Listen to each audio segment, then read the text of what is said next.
Hello everyone, I'm Michelle from Taming Little Monsters, and today I'm going to be showing you how to make a simple garden sensory bin for your kids. I've got an indoor and an outdoor version of this activity, so stick around for both. For the indoor version, all you're going to need is a large tub, some black sensory bin filler, artificial flowers, a flower pot, wire cutters, and of course, your sensory bin tools, which is just stuff like cups, bowls, spoons, anything that your kids can use for scooping or pouring. So putting it together is really easy.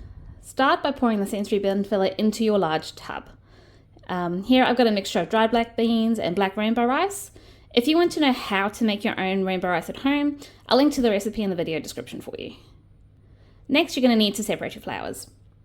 A lot of these fake flowers come in bunches, and in order to separate them, you're going to need to use wire cutters. You can't use scissors, because scissors aren't strong enough to cut through the wire inside the stem. Finally, all you have to do is place your flowers, pot, and sensory bin tools on top of your filler. Now, if you want to take this activity outside, all you need to do is fill an old pot with dirt. Then you can use the fake flowers and let your kids plant and pick the flowers as many times as they want to.